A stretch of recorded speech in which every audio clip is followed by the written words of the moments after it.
ওম শান্তি। আমরা আগের এপিসোডগুলো থেকে কি জেনেছিলাম? আমি কে? আত্মা। আমি কোথায় থাকি? আমার দুটো ভ্রুকুটির ঠিক মাঝখানে। এবং আরেকটা কি জেনেছিলাম? আমার পিতাকে পরমাত্মা। তাকে কেমন দেখতে? শুধুমাত্র একটা পয়েন্ট অফ লাইট। এবং সে কোথায় থাকে? পরমধাম, একটা প্রকাশময় লাল দুনিয়া। আজকে আমরা জানব রাজযোগ কী, বা এটা আমরা করব কেন।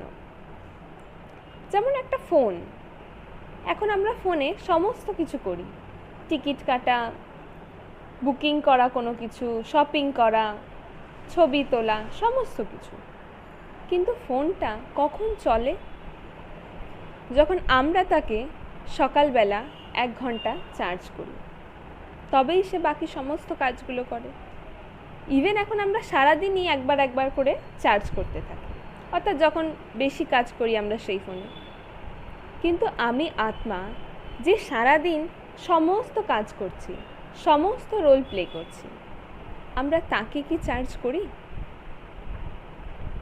তারও তো কিছু দরকার আছে। এটাই শেখায় আমাদেরকে রাজযোগ। যোগ অর্থাৎ ধ্যান। ধ্যান অনেক রকম হয়। যেমন আমরা অনেক সময় কোনো বস্তুকে আমার সামনে রেখে সেখানে আমরা কনসেন্ট্রেট করার চেষ্টা করি, বা কোনো গান শুনে, বা কোনো বই পড়ে, বা কোনো কিছু দেখে নানা রকমভাবে আমরা নিজের মনকে কনসেন্ট্রেট করার চেষ্টা করি। এছাড়াও যোগ অনেক রকম হয়। যেমন হচ্ছে ভৌতিক যোগ, অর্থাৎ কোনো জিনিসকে যখন আমার মনে পড়ে, কোনো জিনিস, কোনো বস্তু, সেগুলো। এরপর আসে মানসিক যোগ, অর্থাৎ কোনো মানুষকে যখন আমার মনে পড়ছে, কোনো ব্যক্তির সাথে, অর্থাৎ কোনো আত্মার সাথে যখন আমার কানেকশন জুড়ছে, সেটাকে আমরা বলি মানসিক যোগ। কিন্তু এটা যখনই হয়, অর্থাৎ কোনো মানুষকে যখন আমার মনে পড়ে, হয়তো আমার এভাবে মনে পড়ে যে আমি সেদিনকে ওর কাছ থেকে এটা চেয়েছিলাম, আমি পাইনি, বা সে হয়তো আমাকে এরকম বলেছিল। অনেক সময় আমরা কোনো মানুষকে মনে করে আমরা নিজেরাই দুঃখিত হয়ে যাই, অর্থাৎ সেখান থেকে আমরা কোনো রকম শক্তি পাই না। এরপর আসে আধ্যাত্মিক যোগ, যেটা হচ্ছে আমি আত্মা পরমাত্মার সাথে করি। আমরা কি জানি? পরমাত্মা হচ্ছে জ্ঞান, পবিত্রতা, সুখ, শান্তি, এগুলো সাগর, অর্থাৎ তার কাছে ভরপুর আছে। এবং আমি আত্মা যখন সেটার সাথে কানেক্টেড হই, তখন সেটা আমিও পেতে থাকি এবং আমিও চার্জ হই। অর্থাৎ আধ্যাত্মিক যোগ হচ্ছে যেটা আত্মা আর পরমাত্মার মিলন, সেটাকেই আমরা বলি রাজযোগ। এই রাজযোগের প্রথম স্টেপ যেটা, সেটা হচ্ছে আমরা বসে যে যোগ করি, যেটাকে আমরা ধ্যান বলি। অর্থাৎ আমি কোথাও স্টেবল হয়ে রিল্যাক্স হয়ে বসব, এবং আমি আত্মা আমার বুদ্ধিকে সমস্ত বাইরের চিন্তা থেকে সরিয়ে আনব। অর্থাৎ আমার মনে কোনো অন্য চিন্তা সেই মুহূর্তে থাকবে না।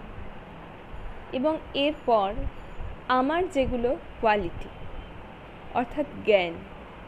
জ্ঞান কি জ্ঞান? আমি আত্মা, আমি এই শরীরটা নয়, আমি এই শরীরটাকে চালনা করি। অর্থাৎ যে কোনো থট আমি ক্রিয়েট করি, এবং তারপর সেটা ব্রেনে যায়, তারপর সেটা গোটা শরীরে যায়। এর থেকে একটা আমরা পাওয়ার পাই, অর্থাৎ ক্রিয়েট করছি আমি, সব ক্ষমতা আমার মধ্যে আছে। এরপর কি আসে? পবিত্রতা। অর্থাৎ আমি আত্মা সকাল সকাল উঠে আমার মধ্যে যদি পবিত্র ইনফরমেশন ঢুকি, যেখানে সুখ, শান্তি, সকলের প্রতি অ্যাকসেপ্টেন্স, এই জিনিসগুলো থাকবে, তখন কি হবে? সেটা আমার সারা দিনের কাজে ইমপ্লিমেন্ট হবে। আমরা ছোট থেকে শিখতাম একটা কবিতা, কি সকালে উঠিয়ে আমি মনে মনে বলি, সারা দিন আমি যেন ভালো হয়ে চলি। এটা কি? এটা শুধু বলা নয়, এটা আমি আমার মনকে সকালে উঠে এই থটটা দিলাম। এবার সে কি করবে? সারাদিন এটার ওপর ইমপ্লিমেন্ট করবে। আমার যখনই চিন্তাভাবনা পবিত্র হয়ে যাবে, আমার মধ্যে কি আসবে? সুখ আর শান্তি। এবং সুখ আর শান্তি, এটা থেকেই আসে প্রেম। অর্থাৎ সকলের প্রতি সমান ভালোবাসা। আমরা কারোর সাথে কেমন ব্যবহার করব এটা কিন্তু সিচুয়েশনের ওপর ডিপেন্ডেন্ট নয়। আমার মনের অবস্থা যেমন থাকে আমি ঠিক সেইভাবেই সেই সিচুয়েশানে সাড়া দিই। অর্থাৎ আমরা দেখি কোনো দিন যদি আমার মন খুব ভালো থাকে, তখন যদি কেউ কোনো ছোটোখাটো ভুল বা কোনো বড় ভুলও করে আমরা বলি ও ঠিক আছে। কিন্তু যেদিন আমাদের মন ঠিক থাকে না সেদিন হয়তো খুব ছোট কেউ কোনো ভুল করেছে সেখানেও আমরা রিয়্যাক্ট করি। অর্থাৎ আমার মন যখন স্টেবল থাকবে তখন সে সমস্ত কিছুকে লাইটভাবে নেবে। অর্থাৎ সুখ ও শান্তি এটা থেকেই আসে প্রেম, যে সকলের প্রতি আমার সমান প্রেম থাকবে, এবং সেখান থেকে আসে শান্তি, যেটা আমার মন চায়। যখনই আমরা ডিস্টার্ব হয়ে যাই আমার মন সেটা পছন্দ করে না, তখন সে শান্তি খোঁজে, ভাবে কোথাও গেলে হয়তো সে শান্তি পাবে, বা কিছু করলে হয়তো সে শান্তি পাবে, কোনো ভালো খাবার খেলে হয়তো সে শান্তি পাবে। কিন্তু এটা না, শান্তি আমার মধ্যে আছে, আমাকে সেটা ইমার্জ করতে হবে। এগুলোর মানে এটা নয় যে আমি হয়তো সকলকে ভালোবাসা দিচ্ছি বা আমি সকলকে সম্মান করছি, হয়তো তারা আমাকে করছে না তাহলে আমিও করব না, এটা নয়। আমরা যে জিনিসটা অন্যকে দিই সেটা আমার মধ্যে থেকে যায়। যেমন আমি যদি কারোর ওপর কখনো রেগে যাই, প্রথম কি হয়, আমার মধ্যে অ্যাংজাইটি আসে, আমি ডিস্টার্ব হই। তারপর আমি যাকে বলছি সে হয়তো দুঃখিত হতেও পারে, নাও পারে, হয়তো সে আমার কথা শুনলই না, এটাও হতে পারে। অর্থাৎ তার কাছে একটা চয়েস থাকে যে সে আমার কথাটা শুনবে কি শুনবে না, কিন্তু আমার কাছে কোনো চয়েস নেই। আমি যেটা দিচ্ছি সেটা আমাকে ফিল করতেই হবে, কারণ সেটা আমার মধ্য থেকে যাবে। অর্থাৎ আমি যখন অন্যকে প্রেম, সুখ, শান্তি, ভালোবাসা এগুলো দেব, তখন এটা আমার মধ্য দিয়ে যাবে। তাহলে ফার্স্ট কে পাবো? আমি। অর্থাৎ প্রথম রিসিভারই হচ্ছে আমি। তাই অন্যে আমাকে ভালোবাসা দিক বা সম্মান দিক সেটা আমার চাই না। আমি যদি দিতে পারি তাহলে প্রথম সেটা পাবো হচ্ছে আমি। অর্থাৎ সকালে উঠেই যখন আমার মাইন্ড একদম স্টেবল, সেখানে তখনও কিছু ঢোকেনি বা কোনো চিন্তা শুরু হয়নি, তখন আমার প্রথম কাজ কি? তাকে কোনো ভালো ইনফরমেশন দেওয়া এবং পরমাত্মার সাথে যোগ লাগানো।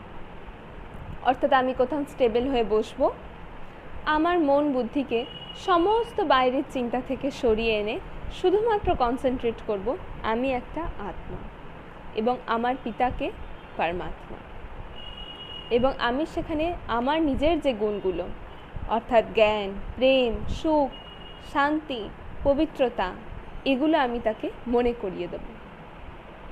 এতে কি লাভ হবে? যেমন আমি যদি ভাবি যে আজ থেকে আমি একদম ডায়েটে চলব, আমি আমার মনকে কি সিগন্যাল দিই যে আমি বাইরের কোনো খাবার খাবো না, কোনো হাইজেনিক জিনিস আমি খাবো না। তখন আমি যখন রাস্তায় বেরোই এবং আমি যদি অন্যান্য খাবার দেখি, আমার মন কিন্তু সেটা খেতে চায় না। তার কি কারণ? কারণ তার কাছে সেই সিগন্যালটা আছে যে আমি এগুলো করব না। সকাল সকাল আমি তার মধ্যে ইনপুট করেছি। এটাও ঠিক সেম, মনকে আমি সকাল সকাল যদি অ্যাকসেপ্টেন্স, লাভ এরকম ইনফরমেশন দিই, সেটা সে সারাদিন ইমপ্লিমেন্ট করবে। সেই জন্যে সকাল উঠেই আমাদের প্রথম কাজ হচ্ছে আমি আত্মা এবং পরমাত্মাকে মনে করা। কিন্তু এই মনে কি করে করব? হঠাৎ করে এতদিন আমি যাকে চিনতাম না, জানতাম না, হঠাৎ করে আমি তার সাথে কানেকশন কি করে করব? সে তো থাকে অনেক উপরে, আমি আত্মা পৃথিবী লোকে থাকি। কিন্তু কোনো জিনিস কখন উঠতে পারে? যখন সে ভিতর থেকে হালকা হয়। অর্থাৎ আমি আত্মা অনেক কিছু ধরে রেখেছি আমার ভিতরে, রাগ, দুঃখ, যার দরুন আমি আত্মা ভারী হয়ে থাকি। প্রথমে আমাকে সেগুলোকে ছাড়তে হবে এবং যেগুলো আমার নিজস্ব গুণ সেগুলোকে আমাকে আমার মধ্যে ইমার্জ করতে হবে। তখনই আমি লাইট ফিল করব। আমরা যখনই কোনো সমস্যায় পড়ি আমাদের ভালো লাগে না, বা ট্রাফিকের আওয়াজ আমাদের কোনো দিনই ভালো লাগে না, কিন্তু আমরা যদি কোনো সমুদ্রের ধারে বা কোনো ফাঁকা জায়গায় বসে থাকি সেটা আমাদের ভালো লাগে, অনেক হালকা লাগে আমাদের। এর কারণ কি? আমাদের মনের আসল শক্তিই হচ্ছে শান্তি, আর যেটা এখন আমরা বাইরে খুঁজি এগুলো আমার মনের ভেতরেই আছে। আমি যখন ইমার্জ করব তখনই আমি সেটা অনুভব করতে পারব। অর্থাৎ প্রথম কাজ হচ্ছে আমার আত্মাকে তার সমস্ত গুণগুলো মনে করিয়ে দিয়ে তাকে লাইট করা, অর্থাৎ সে একদম হালকা হয়ে যাবে এবং বাইরের চিন্তা থেকে সে যখন মুক্ত হয়ে যাবে তখন তার যোগ কার সাথে লাগবে? পরমাত্মার সাথে।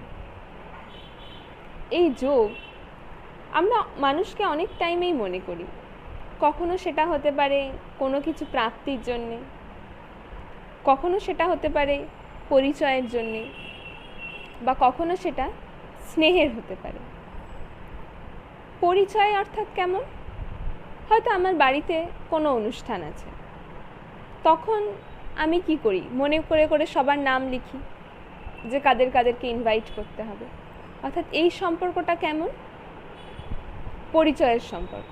অর্থাৎ আমার যাদের সাথে পরিচয় আছে তাদেরকে নিশ্চয়ই আমার রোজ মনে পড়ে না, কিন্তু যখন আমাকে তাদেরকে ডাকতে হয় বা ইনভাইট করতে হয় তখন আমি তাদেরকে মনে করি। প্রাপ্তির যোগ কেমন? হয়তো কোনো বিজনেসম্যান, আমার যদি তার সাথে ডিল যতক্ষণ বাকি আছে বা আমাকে যখন সেই ডিলটা করতে হবে, আমার ততক্ষণ নাওয়া খাওয়া সব ভুলে শুধু তাকেই মনে পড়বে, কারণ সেটা আমার চাই। কিন্তু তারপর যখন সেটা হয়ে যাবে, অর্থাৎ আমি যখন প্রাপ্ত করে ফেলবো, তখন কি আমার আর তাকে মনে পড়বে? না। অর্থাৎ আমার তার সাথে সম্পর্ক কইটুকু টাইমে, যতক্ষণ না আমার প্রাপ্তি হচ্ছে। আর স্নেহের সম্পর্ক অর্থাৎ যেটা আমাদের মা বাবার সাথে থাকে বা আমাদের আরও কোনো কাছের মানুষ, অর্থাৎ আমি তাকে মনে করতে না চাইলেও আমরা তাকে মনে করতে পারি। এর কারণ কি? অর্থাৎ সেখান থেকে আমরা না চাইতেই সব কিছু রিসিভ করি, ভালোবাসা, সুখ, সমস্ত কিছু, এবং আমাদের মন সবসময় তার সাথে যোগযুক্ত হয়ে আছে। যে আমার আসল পিতা, অর্থাৎ আমি আত্মা, আমার পিতাকে পরম পিতা, সে তো আমার সব থেকে প্রিয়। এতদিন আমি তার কাছে কিছু রিসিভ করতে পারতাম না, কারণ আমি তাকে চিনতাম না, সে কোথায় থাকে, তার কাছে আমি কিভাবে পৌঁছাবো সেটা আমি জানতাম না। কিন্তু এখনও যখন আমি জানি, আমি যখন সমস্ত কিছুকে ভুলে তার সাথে কনসেন্ট্রেট করব, তখন তার সমস্ত পাওয়ার আমার মধ্যে আসবে। এটা হয়তো প্রথম দিন আমি সেরকমভাবে এক্সপিরিয়েন্স করতে পারবো না। এর কারণ কি? কারণ এতদিন আমার মন কখনো শান্তভাবে বসেই নি, সে সব সময় কিছু না কিছু ভাবছে, সেটা হাফই হচ্ছে নেগেটিভ। এবার হঠাৎ করে আমি যখন বলবো তুমি সমস্ত চিন্তা বাদ দিয়ে তুমি এখানে একাগ্র করো, সে সাথে সাথেই করবে না, কিন্তু আস্তে আস্তে সে ঠিক যখন সেখান থেকে রিসিভ করা শুরু করবে, অর্থাৎ সেখান থেকে সে যখন ভালোবাসা, অ্যাকসেপ্টেন্স এগুলো পেতে থাকবে, তখন কি হবে? সে সারাদিন তাকেই মনে করবে। যখনই আমাদের কোনো সমস্যা হয় যেটা আমরা জানি যে কোনো মানুষ সলভ করতে পারবে না, আমরা কার কাছে যাই? ঈশ্বরের কাছে। অর্থাৎ আমরা জানি সে হচ্ছে আলটিমেট, আমার সমস্ত সমস্যা সেই সমাধান করতে পারে। তাহলে সে আর আমাদের মধ্যে সম্পর্কটা কত প্রিয় হওয়া উচিত, এটা আমরা রাজযোগে শিখি। তাহলে চলুন এবার আমরা এক্সপিরিয়েন্স করব আমি আত্মা কি করে পরমাত্মার সাথে মিলন করব। আপনারা সকলে রিল্যাক্স হয়ে বসুন।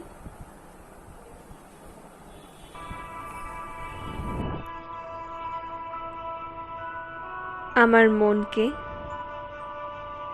সমস্ত দিক থেকে সরিয়ে শুধুমাত্র নিজেকে দেখব, নিজেকে প্রশ্ন করব আমি কি? আমি সেই অবিনাশী শক্তি যে সমস্ত চিন্তা, ভাবনা, আবেশ সৃষ্টি করি। আমি অবিনাশী, যার কোনো শেষ নেই। ভ্রুকুটির ঠিক মাঝখানে আমি বিরাজমান, একটা ছোট্ট পয়েন্ট অফ লাইট, যে সকল শরীরকে আমার চালনা করছে। ধীরে ধীরে দেখার চেষ্টা করব আমার ভ্রুকুটির মাঝখানে আমি পয়েন্ট অফ লাইট বিরাজমান। আমার অরিজিনাল স্বরূপ আমি আত্মা, শান্ত, শান্তি, যাকে আমি সব জায়গায় খুঁজছিলাম তা আমার মধ্যে রয়েছে। আমি আত্মা ধীরে ধীরে আমার শরীর থেকে বেরিয়ে এই পৃথিবীলোক ছেড়ে সূক্ষ্ম দুনিয়া পার করে লাল প্রকাশময় দুনিয়ায় এসে পৌঁছায়। এখানে আমার মতো অনেক উজ্জ্বল তারা রয়েছে। আমার সামনে আমার পিতা পরমাত্মা বসে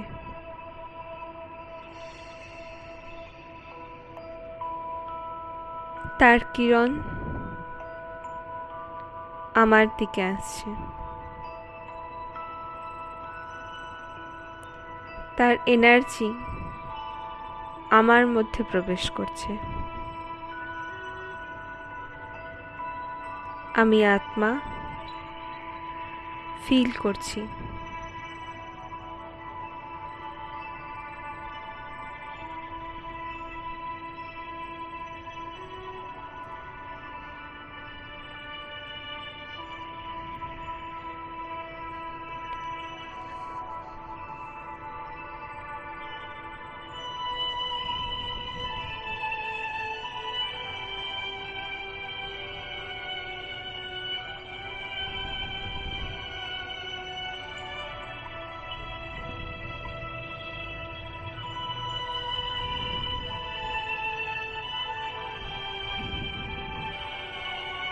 আমি আত্মা ধীরে ধীরে আবার সূক্ষ্ম দুনিয়া পার করে পৃথিবীলোকে এসে আমার শরীরের ঠিক দুটো ভ্রুকুটির মাঝখানে এসে পৌঁছায়।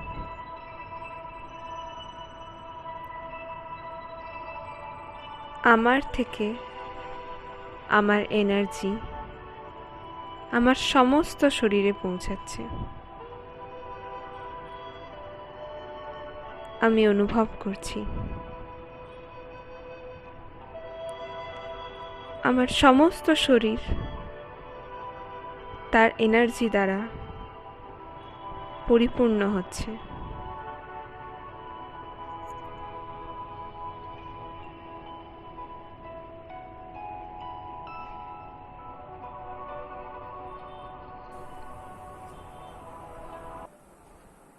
ওম শান্তি।